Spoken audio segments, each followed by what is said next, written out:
Letter to your future self is one of my very favorite things that I get to do with sixth graders. I do it every year and I save the best for last. So, if you haven't already, uh, do watch this video. It kind of gets you in the right frame of mind, but do be careful. Like I said here, there is a minor swear word, so don't watch after the 91-year-old if you don't want to hear that. I'm going to ask you also to get you kind of in the right frame of mind. I want you to close your eyes to picture this, just because it's always easier to picture things with your eyes closed. So imagine that you're not a sixth grader anymore. Try and imagine yourself as an eighth grader. And when you're in eighth grade, it's fun because you ruled the school, right? But by the end of eighth grade, this kind of nervousness kicks in because just like the transition between sixth grade and middle school was, or sorry, fifth grade and middle school was tough. Uh, by the end of the eighth grade year, there's a little bit of nerves. It was like, oh, I have to go be the youngest again. I have to figure out high school. So just like you did though, come into middle school, you'll get over it, right? Once you pass the hump of figuring things out, you'll be just fine. So now imagine yourself in high school. You're the youngest again, but you've made it and you're figuring things out. And it gets kind of progressively harder here. Try and picture yourself as a 16-year-old, which is hard to do because not only physically will you look a lot different, but personality, you'll be quite a bit different by that point. But once you start driving, that's so fun because it's a different level of freedom. This is the hardest one to imagine. Try and picture yourself as an 18-year-old, which means you'd be legally adult. And when you're a senior in high school, it is honestly one of the best times of life because you realize, oh my gosh, I'm almost done with public education, which that's a really big deal. And then you also realize, I'm about to graduate, right? And graduation itself is such a huge celebration. It truly is such a good time of life. So imagine that you're just about to graduate high school. It's 2 weeks before high school finishes. So it's like May 15th, let's say. And you go outside, imagine you're going to the mailbox. So wherever you live, you're going to the mailbox. And it's one of those perfect May days where it's not too hot. Feel that sunshine on your skin, which might be hard to imagine, but try and picture that, where it's just like you're almost getting a hug from the sun. And, you know, in May, when everything just smells good because it's spring and everything smells fresh outside, and you're walking to the mailbox and you just feel good. And you get the letters and you feel those letters in your hand and you're flipping through the letters. And there's a letter to you, which is always fun, right? Getting mail is great if it's not junk mail. And then you're like, what? This is a letter to me? What? So that's what we're doing. You might have done a different version of this, but the way we do it, honestly, it ends up being really special.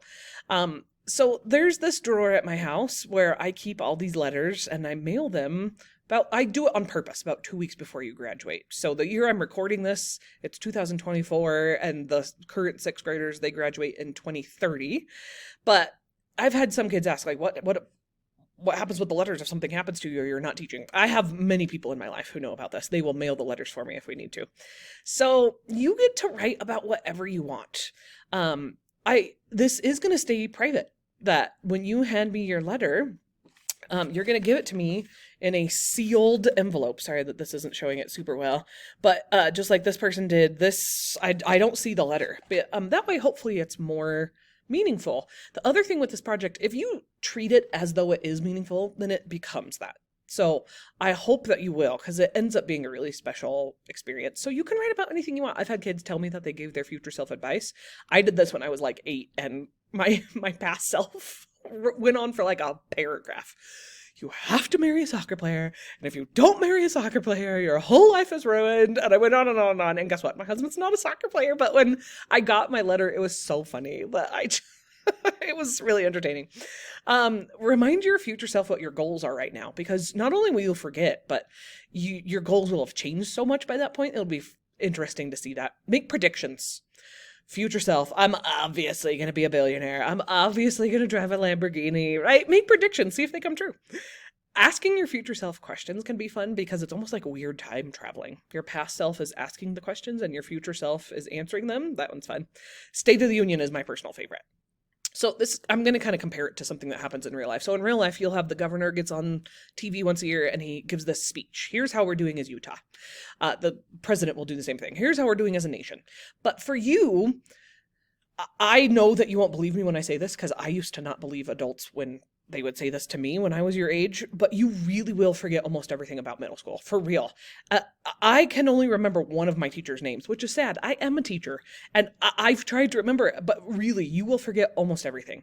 So the State of the Union, remind yourself what your life is like right now, because 6 years in the future, you will have forgotten almost all of it. So I would tell myself stuff like, hey, future self, this was my favorite app. This was my favorite, like, video game. This was my favorite TV show to stream. This was my favorite snack after school. This was my best friend. This was my least favorite class. This is, like, my favorite activity I would do after school. All of that stuff you'll forget. And it'll be a fun time when you get your letter in the future and you're like, oh my gosh, I forgot that. I forgot that. I forgot that, right? And then that's really fun. I also had a kid one year with send yourself something fun. You don't have to. It's definitely not required. But he came up to me and he was like, Mrs. Coates, obviously I'm going to be going on a lot of dates and that's going to get expensive. Can I send my future self some money? And I was like, okay.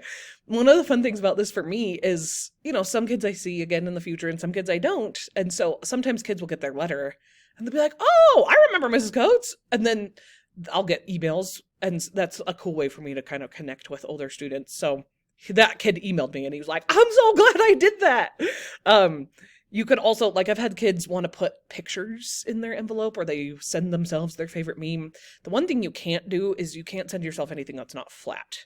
We learned that the hard way, that the way the mail gets sorted, if it's not flat, then it'll get lost.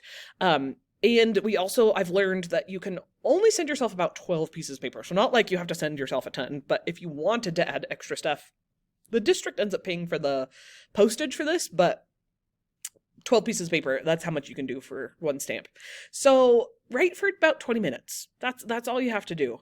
And when you give it to me, that's how I grade it. So it says at the bottom here that it says it's 0 points, but that's because I just grade this on whether or not you give me the envelope back. So as far as addresses, the one big question, Mrs. Coates, what if I move? So before I answer that question, these pictures show this. The part, some kids don't know this, but when it has this part on the back with the flap, don't write on that part. You're just going to put your first and last name right on the front like this, and I'll get your address from Skyward so that it's 100% correct. But if you move, your letter will get sent back to me, and then I'll be able to contact the district and be like, hey, can you tell me this kid's most updated address? So I've always been successful in that, so you don't need to worry if you move. And that being said, like I said before, this is so meaningful if you let it be. So I hope you'll take it seriously. I hope you'll treat it like the special experience that it really could be. And there you go. Letter to your future self.